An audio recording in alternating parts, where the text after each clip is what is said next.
toute pâle. En même temps, ça va avec le thème de la vidéo. Hein. Hey, coucou les cousques, j'espère que vous allez bien. Aujourd'hui, on se retrouve pour une nouvelle vidéo DIY déco pour Halloween. Donc, j'imagine que vous avez déjà vu ces petites choses qui sont juste ici. Et c'est ce qu'on va faire pour cette vidéo. Donc, j'espère que ça vous plaira. Sachez qu'il y aura d'autres vidéos Halloween, étant donné que j'ai l'intention de faire ça pendant tout le mois d'octobre. Donc, j'espère que ça vous plaira. En tout cas, j'espère que cette vidéo et les prochaines vous plairont. Comme d'habitude, n'hésitez pas à mettre un maximum de petits pouces bleus. Également de partager la vidéo. Si vous n'êtes toujours pas abonné à la chaîne, n'hésitez pas à vous abonner et à également activer la petite cloche de notification pour ne rater aucune vidéo. En attendant, moi je vous fais plein de gros bisous. Et je vous dis à très vite. Bye bye!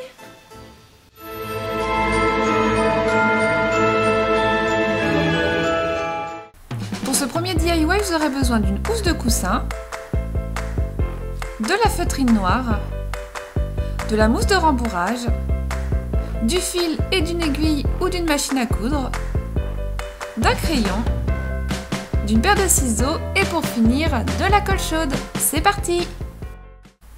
Commencez par prendre votre housse de coussin et retournez-la sur l'envers.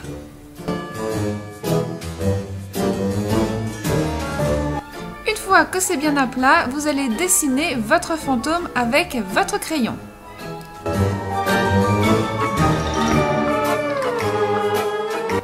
Bon, là on voit pas très bien. Une fois que c'est fait, il ne reste plus qu'à coudre votre tissu et laisser une marge d'environ 10 cm. Découpez le surplus à peu près à 1 cm du fil.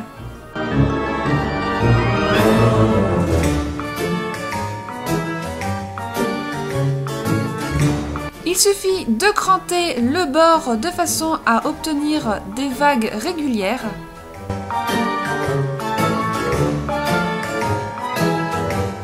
Retournez votre petit fantôme.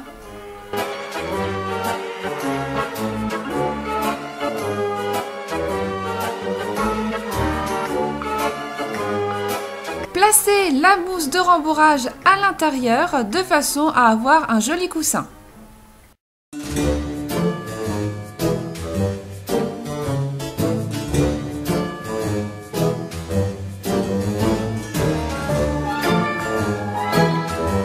Finissez par coudre le côté avec du fil et une aiguille et là vous obtenez la forme de votre fantôme. Il ne reste plus qu'à faire sur la feutrine la bouche et les yeux.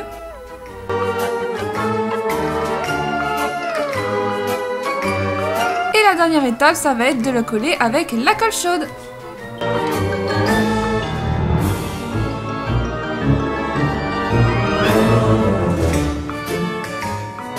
Et voici le résultat.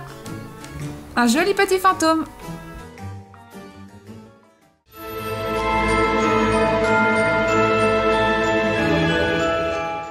Pour ce deuxième DIY, vous aurez besoin d'une housse de coussin, de la feutrine noire, du fil et d'une aiguille ou d'une machine à coudre, d'un crayon, d'une paire de ciseaux et pour finir, de la colle chaude. C'est parti!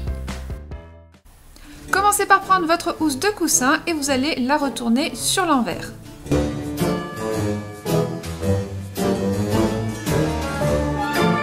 Une fois que c'est fait, vous allez tracer un triangle avec votre crayon. Une fois que votre triangle est fait, il ne reste plus qu'à coudre à la machine ou à la main votre triangle. Donc voilà le résultat. N'oubliez pas de laisser un espace d'environ 10 cm sur le bord. Découpez le surplus de tissu à 1 cm du bord du fil. La petite astuce pour avoir de jolies pointes, il suffit de découper les angles. Faites attention de ne pas découper le fil. Retournez votre triangle. Et faites attention à bien faire ressortir les pointes.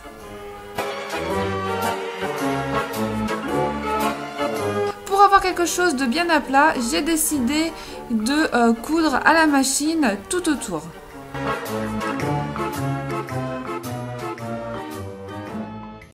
Maintenant, on va passer au mot bout sur la feutrine. Donc, il suffit juste de le découper. Et une fois que vous avez découpé dans la feutrine, il ne reste plus qu'à coller à la colle chaude vos lettres.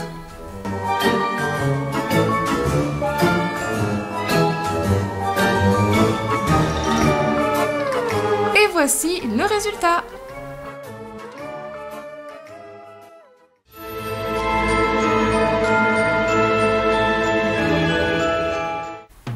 Pour ce troisième et dernier DIY, vous aurez besoin de papier crépon, d'une paire de ciseaux, du scotch et pour finir de la ficelle. C'est parti! Commencez par prendre votre rouleau de papier crépon et pliez votre papier crépon en deux.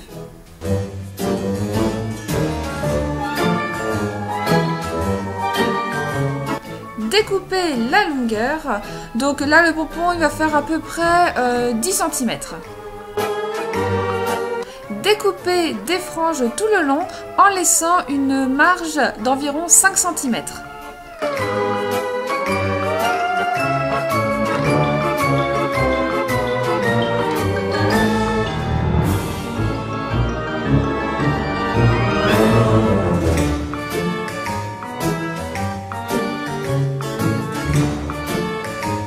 Coupez-le en deux de façon à obtenir deux pompons.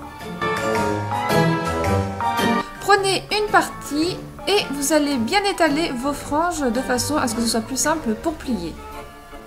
Pliez votre morceau de papier crépon sur lui-même jusqu'au bout.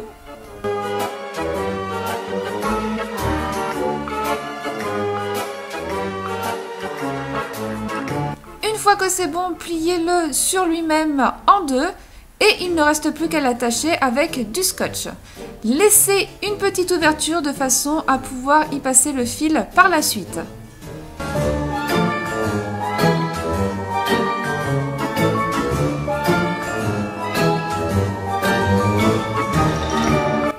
Et voici un pompon de fait. Il ne reste plus qu'à en faire dans les autres couleurs. La dernière étape, ça va être de les attacher ensemble sur la ficelle. Donc prenez la longueur que vous souhaitez, enfilez les pompons les uns après les autres et surtout n'oubliez pas de les attacher pour éviter qu'ils ne s'en aillent et que du coup ça ne soit plus aussi joli et harmonieux qu'au début.